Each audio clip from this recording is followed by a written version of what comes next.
तो आज आपको इस वीडियो में अनुकंपा नौकरी से जुड़े हुए 60 महत्वपूर्ण पॉइंट्स के बारे में जानकारी दी जाएगी। तो वीडियो को आप बिना स्किप किए हुए लास्ट तक जरूर देखें। और आपको ये भी बताना चाहेंगे कि केंद्र सरकार के सभी डिपार्टमेंट्स में ये नियम लागू हैं, इसलिए आप चाहे किसी भी डिपार्टमेंट से बिलोंग करते हो, ये वीडियो आपको लास्ट तक जरूर देखना चाहिए। और यहाँ पर आपको बताना चाहेंगे कि ज़्यादा जानकारी के लिए आप कार्मिक विभाग के द्वारा 30 मई 2013 को जारी किए गए ऑफिस मेमोरेंडम को भी देख सकते हैं और उसी के अनुसार ये वीडियो आप सभी के लिए हमने बनाया है। तो आइए शुरू करते हैं यहाँ पर ये वीडियो। तो सबसे पहला पॉइंट यहाँ पर है कि अनुकंपा नियुक्ति योजना की शुरुआत सेवा काल के दौरान सरकारी कर्मचारी की मृत्यु होने के मामले में परिजनों को तुरंत सहायता उपलब्ध कराने के तौर पर की गई थी। यह योजना केंद्र सरकार के सभी मंत्रालयों और विभागों में लागू है। योजना को लागू किए जाने के संबंध में कार्मिक विभाग के द्वारा 16 जनवरी 2013 को विस्तृत गाइडलाइंस यहाँ पर जारी की गई हैं और उन्हीं के अनुसार सभी डिपार्टमेंट्स में इस योजना को लागू किया जा रहा है। योजना का मुख्य उद्देश्य सरकारी कर्मचारी की सेवा काल के दौरान मृत्यु हो जाने पर या फिर मेडिकल ग्राउंड्स पर समय पूर्व सेवानिवृत्ति लिए जाने के हालात में परिवार को तुरंत प्रभाव से आर्थिक मदद उपलब्ध कराना है। मेडिकल ग्राउंड्स पर 55 साल की आयु पूरी करने से पहले सेवानिवृत्त होने वाले कर्मचारी के आश्रित को अनुकंपा नौकरी दी जा सकती है और चतुर्थ श्रेणी कर्मचारी के मामले में यह उम्र सीमा 57 साल है। यानी कि यदि कोई सरकारी कर्मचारी जो कि ग्रुप ABC इनके मामले में यदि है और यदि 55 साल से पहले वो मेडिकल ग्राउंड्स पर रिटायरमेंट ले लेता है तो उसकी फैमिली को नौकरी यहाँ पर दे दी जाएगी। और यदि ग्रुप D का कोई कर्मचारी है तो वो 57 साल की आयु पूरी करने से पहले यदि मेडिकल ग्राउंड्स पर रिटायरमेंट ले लेता है तो उसके परिवार वालों को भी नौकरी दी जा सकती है। योजना के तहत परिवार के एक सदस्य को मृतक आश्रित कोटे में नौकरी दी जाती है। यह स्कीम सैन्य बलों के मामले में भी लागू है, यानी कि जो आर्म्ड फोर्सेस हैं उनके मामले में भी स्कीम लागू है। सेवा काल के दौरान सैन्य कर्मी की मृत्यु होने या फिर कार्य के दौरान शहीद होने और मेडिकल ग्राउंड्स पर नौकरी से निकाले जाने पर परिजनों को नौकरी यहाँ पर दी जाती है। यानी कि ये यदि कंडीशन है तो आर्म्ड फोर्सेस के जवानों के जो आश्रित हैं उन्हें भी अनुकंपा नौकरी दी जाएगी। आर्म्ड फोर्सेस के मामले में परिजनों को रक्षा मंत्रालय के अधीन किसी सिविलियन पोस्ट पर ही नियुक्ति दी जाती है। यानी कि जो आर्म्ड फोर्सेस के जवान हैं उनके परिवार वालों को सिविलियन पोस्ट पर ही यहाँ पर नियुक्ति दी जाएगी, उन्हें सेना में भर्ती नहीं किया जाएगा। सरकारी कर्मचारी के द्वारा आत्महत्या किए जाने के मामले में भी परिवार को मृतक आश्रित कोटे में नौकरी दी जा सकती है। यदि किसी सरकारी कर्मचारी ने आत्महत्या भी कर ली है तब भी उसके परिवार वालों को नौकरी दी जा सकती है। गुमशुदा सरकारी कर्मचारी के आश्रितों को भी अनुकंपा नौकरी दी जा सकती है।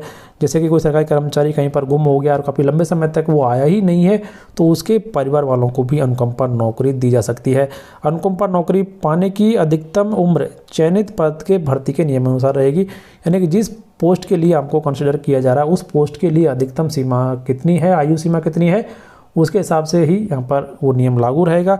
अनुकंपा नौकरी चाहने वाले परिजनों को अधिकतम आयु सीमा में छूट दिए जाने का प्रावधान है। अधिकतम आयु में छूट देने का अधिकार अनुकंपा नौकरी देने वाले अधिकारी के पास में ही है। यानी कि छूट भी यहाँ पर दी जा सकती है। यदि संबंधित अधिकारी को ये लगे कि मामला एकदम जीनियन है और बंदे को छूट देनी चाहिए तो वहाँ पर छूट भी दी जा सकती है। दोस्तों, अभी तक जानकारी पसंद आई तो वीडियो को लाइक कर दें और कमेंट करना ना भूलें। अनुकंपा नौकरी की न्यूनतम आयु 18 वर्ष से कम नहीं हो सकती है और ना ही इसमें किसी भी प्रकार की छूट दी जा सकती है। कहने का मतलब कि यदि किसी कैंडिडेट की एज 18 साल से कम है तो उसे अनुकंपा के नौकरी के लिए नहीं कंसिडर किया जाएगा। आयु की गणना आवेदन पत्र की तारीख से ही की जाएगी। मतलब आवेदन के समय पर आवेदक 18 वर्ष की आयु पूरी कर चुका होना चाहिए, तभी जाकर उसे अनुकंपा नौकरी के लिए योग्य माना जाएगा। कर्मचारी की मृत्यु हो जाने पर अनुकंपा नौकरी पाने का सबसे पहला अधिकार पति या पत्नी यानी कि स्पाउस का सबसे पहला राइट बनता है नौकरी पाने का।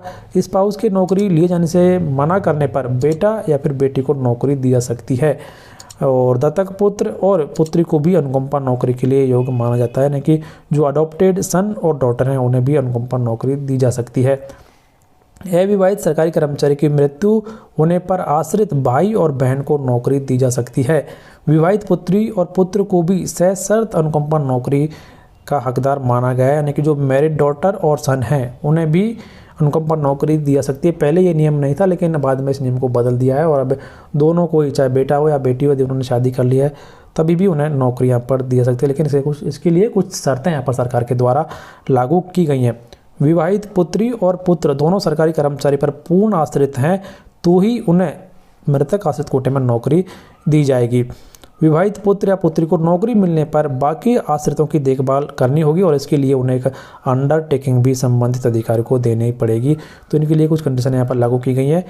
अविवाहित मृत सरकारी कर्मचारी के विवाहित भाई को अनुकंपा नौकरी के लिए आश्रित नहीं माना गया है। तो ये बात यहाँ पर क्लियर कर दी है। Casual worker, daily veg worker और संविदा पर कार्यरत कर्मचारी के आश्रितों को अनुकंपा नौकरी नहीं दी जाएगी। मृतक आश्रित कोटे में नौकरी प्राप्त विधवा फिर से शादी कर सकती है। शादी के बाद उसकी नौकरी बनी रहेगी। मतलब कि यदि किसी सरकारी कर्मचारी की वाइफ ने नौकरी मिलने के बाद में दोबारा से शादी कर ली है तो उसकी नौकरी बनी रहेगी, वो शादी यहाँ पर कर सकती है। परिवार में अन्य व्यक्ति के सरकारी नौकरी में होने के बावजूद भी दूसरे परिजन को अनुकंपा नौकरी दी जा सकती है, बशर्ते फैमिली को उसकी सख्त ज़रूरत हो और संबंधित अधिकारी परिजन के दावा से पूरी तरीके से संतुष्ट हो। यदि परिवार में पहले से ही एक सोर्स ऑफ इनकम यानी कमाने वाला है, तब भी दूसरे व्यक्ति को नौकरी यहाँ पर दी जा सकती है, लेकिन उसके लिए फॉर्मेलिटी ज़्यादा है। वो सारी फॉर्मेलिटी यदि पूरी करते हैं और संबंधित अधिकारी ये संतुष्ट हो जाता है कि हाँ कि फैमिली में सख्त ज़रूरत है दूसरे सोर्स की भी, तो उस दूसरे व्यक्ति को भी नौकरी दी जा सकती है। अनुकंपा नौकरी देने का अधिकार विभाग सचिव, विभाग प्रमुख और समतुल्य रैंक के अधिकारी को है। जो सेक्रेटरी या फिर हेड ऑफ द डिपार्टमेंट है वो यहाँ पर अनुकंपा नौकरी दे सकता है। मृतक आश्रित कोटे में परिजनों को ग्रुप सी या फिर ग्रुप डी की पोस्ट ही दी जाती है और पदों की संख्या किसी समूह में खाली होने वाली जो पद हैं उनका 5% होती है। यदि कि 100 वैकेंसी आती है तो उसमें से 5% वैकेंसी मतलब 5 पोस्टों को अनुकंपा के आधार पर भरा जा सकता है। और अब यहाँ पर ग्रुप डी की पोस्टें नहीं रही हैं तो ग्रुप सी की ही नौकरी परिजनों को दी जाती है। केंद्र सरकार के किसी भी विभाग में ग्रुप ए और ग्रुप बी में अनुकंपा नौकरी किसी को भी नहीं दी जाएगी। ये यहाँ पर साफ कहा गया। डीओपीटी के द्वारा जिन परिजनों को मौजूदा वर्ष में नौकरी नहीं मिल पाई है उन्हें भविष्य में भी नौकरी के लिए योग्य माना जा सकता है। भविष्य में खाली होने वाली रिक्तियों को लेकर वर्तमान में भर्ती नहीं की जा सकती। जैसे कि अगले साल वैकेंसियां होने वाली हैं, रिटायरमेंट होने वाला है, तो उसके लिए इस साल में भर्ती नहीं की जाएगी, अगले साल में ही भर्ती की जाएगी। तकनीकी पद पर भी अनुकंपा नियुक्ति की जा सकती है और उचित शैक्षणिक योग्यता रखने वाले परिजन को तकनीकी पोस्ट पर भी नियुक्ति दे दी जाएगी। अनुकंपा नौकरी में भी रोस्टर सिस्टम लागू रहेगा, यानी कि जो रिजर्वेशन रोस्टर सिस्टम है वो अनुकंपा नौकरी में भी लागू रहेगा। सरकार द्वारा नई भर्तियों पर रोक लगाने के बावजूद भी अनुकंपा नौकरी दी जा सकती है। अनुकंपा नियुक्ति के लिए रिक्रूटमेंट प्रोसीजर को फॉलो करने की आवश्यकता नहीं है। अनुकंपा नियुक्ति के लिए कार्मिक विभाग की मंजूरी की भी आवश्यकता नहीं है, यानी कि जो नॉर्मल रिक्रूटमेंट प्रोसीजर है उसको फॉलो किए बिना भी अनुकंपा नौकरी दी जा सकती है। अनुकंपा नियुक्ति के लिए भर्ती प्रक्रिया की अनुपालना आवश्यक नहीं है। पद के लिए उपयुक्त शैक्षणिक योग्यता नहीं रखने वाले परिजन को भी मृतक आश्रित कोटे में प्रशिक्षु के रूप में नौकरी दी जा सकती है, यानी कि ट्रेनी के रूप में नौकरी दी जा सकती है। उन फैमिली मेम्बर्स को जिनको कि उस पद के लिए जो एक शैक्षणिक योग्यता है वो उनके पास में नहीं है, तब भी उन्हें यहाँ पर नौकरी दे दी जाएगी। प्रशिक्षु के रूप में नौकरी पाए व्यक्ति को अगले 5 साल के अंदर न्यूनतम शैक्षणिक योग्यता प्राप्त करनी होगी। यदि वो ऐसा नहीं करते हैं तो उन्हें फिर से नौकरी से निकाल दिया जाएगा। मृतक आश्रित कोटे में नियुक्त ट्रेनी को CGEGIS यानी कि central government employees group insurance और CGHS के साथ में बाल शिक्षा भत्ता यानी कि चिल्ड्रन एजुकेशन अलाउंस का लाभ भी दिया जाएगा, यानी कि सारे जो बेनिफिट्स हैं वो ट्रेनी को भी दिए जाएंगे। अनुकंपा नौकरी प्राप्त व्यक्ति को भी पद के अनुसार लागू प्रोबेशन पीरियड को सफलतापूर्वक पूरा करना होगा। यदि वो प्रोबेशन पूरा नहीं करते हैं तो पोस्ट के हिसाब से जो भी नियम है उनके हिसाब से कार्रवाई यहाँ पर की जाएगी।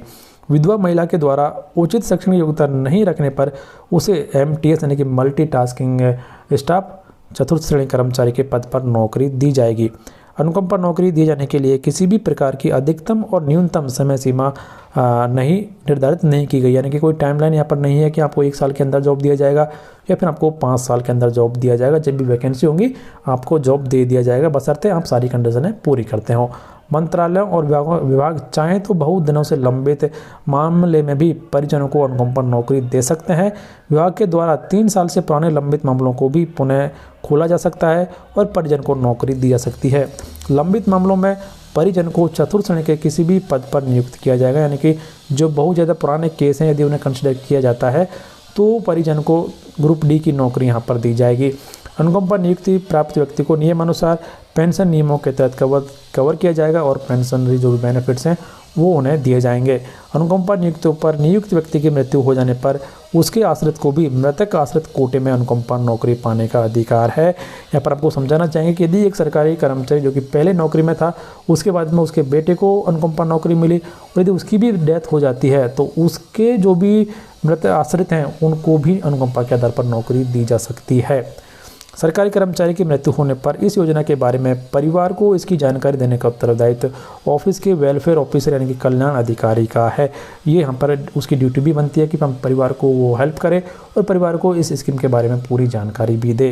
दोस्तों, यदि जानकारी पसंद आ रही है तो वीडियो को लाइक करें, कमेंट जरूर करें, चैनल को सब्सक्राइब करना बिल्कुल ना भूलें। मृतक आश्रित कोटे में नियुक्त आश्रित को अन्य परिजनों की देखभाल करने के संबंध में लिखित आश्वासन देना होगा, यानी कि अंडरटेकिंग उसे यहाँ पर देनी होगी कि नौकरी मिलने के बाद में जो व्यक्ति है वो परिवार के बाकी लोगों की पूरी तरीके से देखभाल करेगा। और यदि अनुकंपा नौकरी प्राप्त व्यक्ति के द्वारा अन्य आश्रितों की देखभाल नहीं करने के मामले में उसे नौकरी से भी निकाला जा सकता है। कई बार ऐसी प्रॉब्लम सामने आती है कि जो नौकरी करने वाला बंदा है जिसको कि अनुकंपा कोटे में नौकरी मिली है, वो बाकी परिवार वालों की देखभाल नहीं करता है, तो उस मामले में उस व्यक्ति की नौकरी भी यहाँ पर जा सकती है। ये साफ साफ कहा गया है कार्मिक विभाग के द्वारा। एक पद पर नियुक्त व्यक्ति को दोबारा किसी अन्य पद पर अनुकंपा नौकरी के लिए कंसीडर नहीं किया जाएगा। एक बार आपको नौकरी मिल चुकी है तो दोबारा से अनुकंपा के आधार पर आपको किसी दूसरे पोस्ट पर नौकरी नहीं दी जाएगी। अनुकंपा नौकरी को एक व्यक्ति से दूसरे व्यक्ति को ट्रांसफ़र भी नहीं किया जा सकता। एक व्यक्ति को यदि फैमिली में नौकरी मिल गई है तो दूसरे को उस नौकरी को नहीं दिया जाएगा। चतुर्थ श्रेणी कर्मचारी की मृत्यु के मामले में उसके परिजनों को उसके शैक्षणिक योग्यता के आधार पर ग्रुप सी के किसी भी पद पर नियुक्ति की जा सकती है।